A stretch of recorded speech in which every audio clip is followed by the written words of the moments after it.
Minister's office PMO में कई साल मंत्री भी रहे, बड़े नेता हैं कांग्रेस पार्टी के।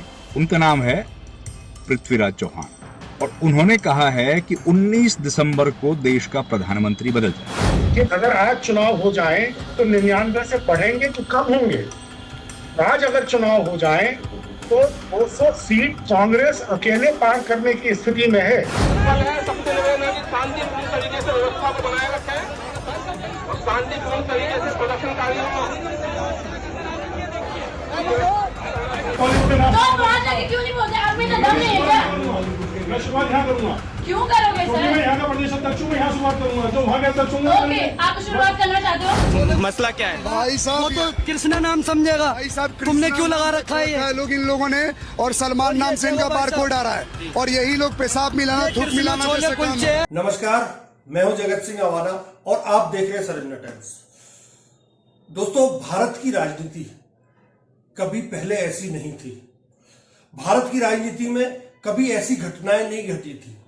भारत की राजनीति में ऐसी जो स्थितियां थी ये कभी पैदा नहीं हुई थी।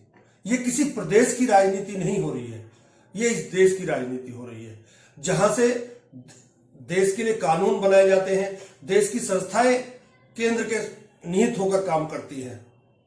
परंतु जहां सुप्रीम कोर्ट और संसद नए कानून बनाकर प्रदेशों में लागू करते हैं, उन्हीं कानूनों को और उन्हीं जिम्मेवारियों को जब सरकार और सत्ता भूलकर और सुप्रीम कोर्ट अपने दायरे को समेटकर आगे की कार्रवाई पर बात करता है, तो उस समय कहीं ना कहीं संदेह होता है। संदेह उन संस्थानों पर भी होता है जो संस्थानें केंद्र के अधीन है, चाहे वो सीबीआई हो, ईडी हो। ईडी पर आरोप लगता है कि विपक्षियों पर प्रहार करती है, सीबीआई पर आरोप लगता है कि विपक्षियों का प्रभार के लिए काम करती है, और चुनाव आयोग पर तो खुले मंच से राहुल गांधी वोट चोर गद्दी छोड़ का नारा लगा रहे हैं। ऐसे में जब प्रधानमंत्री और चुनाव आयोग इस देश के कानून को धत्ता बताकर एक तरफा काम करने पर आ जाते हैं, तो और सत्ता का सुख भोग कर, सत्ता के साथ खड़े होकर, सत्ता की मलाई चाटकर कुछ नेता और कुछ अधिकारी जब सत्ता की गुलामी, इसमें आप मीडिया का नाम भी जोड़ सकते हैं। आज का मीडिया कैसा है आप सबको पता है, परंतु आप ये देखिए कि जब इन्हीं संस्थानों पर और जब खुले मंच से राहुल गांधी कहते हैं कि आप ये मत समझिए कि सत्ता नहीं बदलेगी, आप ये मत समझिए कि आपको कवच देने के लिए कानून बना दिया तो आपका कुछ बिगड़ेगा नहीं, आप ये भी मत समझिए कि जो आप कर रहे हैं देश की जनता इसको नहीं देख रही है, देश की जनता सब समझ रही है, परंतु जिस दिन तुम्हारे खिलाफ कार्रवाई होगी और जिस दिन जनता जागेगी उस दिन तुम्हारा क्या होगा। वहीं कल के भाषण में राहुल गांधी ने एक तरह से आरएसएस पर भी इतना जोरदार प्रहार किया है कि आरएसएस के प्रमुख जो अभी वीर सावरकर की मूर्ति का अनावरण पर कह गए थे कि इस देश में देश का पूरे संसार में सत्य नहीं चलता, सत्ता जिसके पास होती है वही सत्य है। ये ऐसी बातें कहकर और जो विपक्षियों के खिलाफ कार्रवाई करके कहीं ना कहीं देश की सत्ता को इस तरह बनाया जा रहा है कि जिसमें विपक्ष नाम की कोई चीज ही ना बचे। जब राहुल गांधी कल मंच से बोल रहे थे उस समय आरएसएस को किस तरह बोला और अमित शाह के हाथ कांपने वाला जो विषय बोला उस पर क्या प्रतिक्रिया है वो मैं आज अभी बताऊंगा आपको। पहले ये राहुल गांधी का कल का छोटा सा भाषण आप सुनिए। वो भी जानते हैं कि हमारी वोट चोरी पकड़ी गई है। आपने देखा अमित शाह को, हाथ देखा अमित शाह का, हाथ देखा कांपते हुए ऐसे देखा। क्यों हाथ क्यों कांप रहा था मैं बताता हूं। क्योंकि ये बहादुर जब ही हैं जब इनके हाथ में सत्ता है। जैसे ही इनके साथ से सत्ता निकलेगी आप देखना इनकी बहादुरी कहां जाएगी। विश्व सत्य को नहीं शक्ति को देखता है। जिसके पास शक्ति है उसे माना जाता है। ये मोहन भगवत की सोच है, ये विचारधारा आरएसएस की है। हमारी विचारधारा, हिंदुस्तान की विचारधारा, हिंदू धर्म की विचारधारा, दुनिया के हर धर्म की विचारधारा कहती है कि सत्य सबसे जरूरी है। मोहन भगवत कहता है सत्य का कोई मतलब नहीं है, सत्ता जरूरी है। कौन कहता है सत्य हारता है? मैं मानता हूं सत्य नहीं हारता, परंतु सत्य को जीतने में थोड़ा टाइम जरूर लगता है। कल राहुल गांधी ने वोट चोर गद्दी छोड़ का नारा दिया। वोट की चोरी जहां हो रही थी उसके सबूत बाकायदा लाकर 1 करोड़ लोगों के 5 करोड़ लोगों के साइन करे हुए कागज दस्तावेज अपने मंच के नीचे रखे, जिन्हें सुप्रीम कोर्ट और चुनाव आयोग को देने की तैयारी में कांग्रेस है। ऐसे में जब कल रैली की सफलता पर जहां कांग्रेस गदगद थी, वहीं कुछ कांग्रेस के नेताओं ने ऐसे बयान दे दिए, स्टेज से नहीं दिए परंतु नीचे बोल गए किसी मीडिया से या किस तरह। उन्होंने कहा कि मोदी की कब्र खुदेगी। उसे आज बीजेपी ने मुद्दा बना लिया और आप देखना आज शाम तक कई चैनलों पर इस पर ही बहस होगी कि ये बोला क्यों, जबकि वो छोटे कार्यकर्ता थे। छोटा कार्यकर्ता तो कभी कहीं पे कुछ भी बोल देता है। क्या बोला है उन कार्यकर्ताओं ने, एक बार आप सुन लीजिए। बीजेपी ने शेयर की है, जिसमें हाथ में कांग्रेस का झंडा, राहुल गांधी के पोस्टर्स दिखाई दे रहे हैं। कांग्रेस पार्टी के कार्यकर्ता जैसे कुछ लोग दिखाई दे रहे हैं और वो मोदी तेरी कब्र खुदेगी के नारे लगा रहे हैं। ये वीडियो बीजेपी ने शेयर की है। मोदी तेरी कब्र खुदेगी, आज नहीं तो कल खुदेगी। मोदी तेरी कब्र खुदेगी, आज नहीं तो कल खुदेगी। वोट चोर गद्दी छोड़, वोट चोर गद्दी छोड़, वोट चोर गद्दी छोड़, वोट चोर गद्दी छोड़, वोट। इस वीडियो को शेयर करके बीजेपी ने कहा, कांग्रेस वालों कान खोलकर सुन लो, जब जब मोदी जी की कब्र खोदने की बात करोगे तब तक देश की जनता कमल खिलाती रहेगी। एक बात याद रखो, तुमने जब जब मोदी जी को गालियां दी हैं तब तक देश की जनता ने तुम्हें करारा जवाब दिया है। तुमने यानी कि कांग्रेस पार्टी आज भी रामलीला मैदान में रैली आयोजित कर पीएम श्री नरेंद्र मोदी के बारे में अनाप शनाप बोलते हुए गालियां देने का काम कर रहे हैं। ये सिर्फ प्रधानमंत्री का अपमान नहीं बल्कि देश की जनता का अपमान है। ऐसे में आने वाले चुनाव में जनता कांग्रेस को फिर मुंहतोड़ जवाब देगी। मोदी जी ने सही कहा है, अब कांग्रेस मुस्लिम लीगी माओवादी कांग्रेस एमएमसी बन गई है। इस पर जेपी नड्डा को गुस्सा आ गया और जेपी नड्डा उसकी दुहाई देने लग गए कि देखिए इतने बड़े नेता का अपमान किया है। क्या मैं जेपी नड्डा से 2 सवाल कर सकता हूं? नड्डा जी, जिस समय लोकसभा में, भरी लोकसभा में एक आपका सांसद एक मुसलमान सांसद को उल्टी सीधी बातें कर रहा था, उस समय आपकी कहां गई थी ये जो नैतिकता है? उस समय कहां गई थी जब प्रधानमंत्री जर्सी गाय बताते थे? उस समय कहां गई थी जब प्रधानमंत्री अमित शाह ने भरी लोकसभा में गाली दी थी? अब आपकी नैतिकता जाग रही है। एक और रेटिंग के इनके मंत्री हैं, वो बता रहे प्रधानमंत्री आज विश्व के सबसे नंबर 1 है, प्रधानमंत्री ये है, प्रधानमंत्री वो है, उनके लिए बोल दिया। वो क्या बोले एक बार वो भी सुन लीजिए। सर, बहुत ही दुख के साथ और उद्वेलित मन से मैं एक विषय को सबके सामने लाना चाहता हूं कि कल जो कांग्रेस पार्टी की रैली हुई उसमें नारे लगे, मोदी तेरी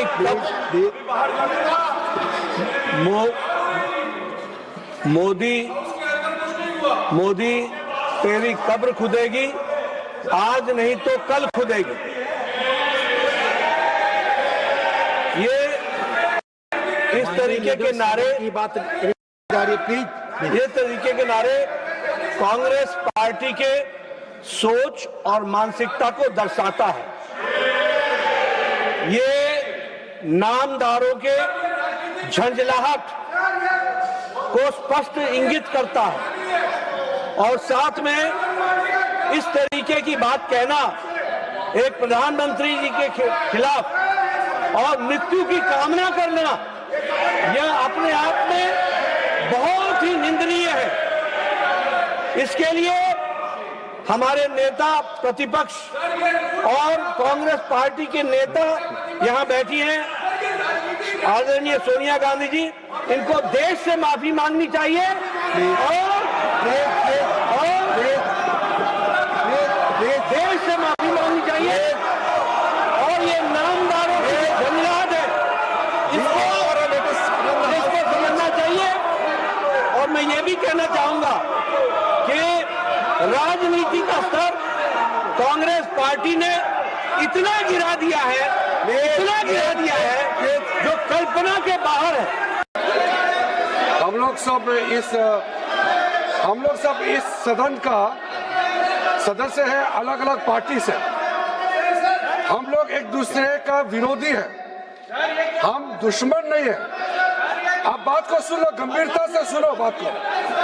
हम लोग एक दूसरे के दुश्मन नहीं है, हम एक दूसरे के विरोधी हैं। 2014 में बीजेपी का एक एमपी ने एक गलत शब्द प्रयोग किया था विरोधियों के ऊपर। प्रधानमंत्री मोदी जी ने तुरंत अपना एमपी को माफी मांगने के लिए कहा और उन्होंने माफी मांगी, क्योंकि हम इस सदन में लोगों के द्वारा चुने हुए प्रतिनिधि के हिसाब से काम करते हैं। कल कांग्रेस के रैली में प्रधानमंत्री मोदी जी का कब्र खोदने के लिए बात कहा गया है। ये इस देश के लिए बहुत दुखद समय है कि कांग्रेस पार्टी ऐसा शब्दों का इस्तेमाल करते हैं और सारे कांग्रेस पार्टी पूरे का पूरे नेतृत्व उस रैली में मौजूद थे और प्रधानमंत्री मोदी जी का कब्र खोदने के लिए इन्होंने नारा लगाया। इस देश के लिए इससे शर्मनाक, इससे ज्यादा दुर्भाग्यपूर्ण कोई चीज नहीं हो सकता है कि देश के प्रधानमंत्री 140 करोड़ के नेता, विश्व में सबसे प्रसिद्ध, सबसे मजबूत नेता आदरणीय प्रधानमंत्री मोदी जी का कब्र खोदने के लिए कांग्रेस के रैली में बात कहा गया है। मैं चाहता हूं कांग्रेस के नेतृत्व माफी मांगना चाहिए, इस सदन के माध्यम से देश से माफी मांगना चाहिए। राज्यसभा में भी, लोकसभा में भी कांग्रेस के अध्यक्ष मोदी जी हमेशा शालीनता को आगे रख करके अपने पार्टी के लोगों को भी कहता है कि हम विपक्ष के नेताओं को दुश्मन नहीं मानना चाहिए। हम एक प्रतिद्वंद्वी की तरह, एक राइवल की तरह, हमारा एक ओपोनेंट है, पॉलिटिकल ओपोनेंट है, उस हिसाब से हम देखते हैं।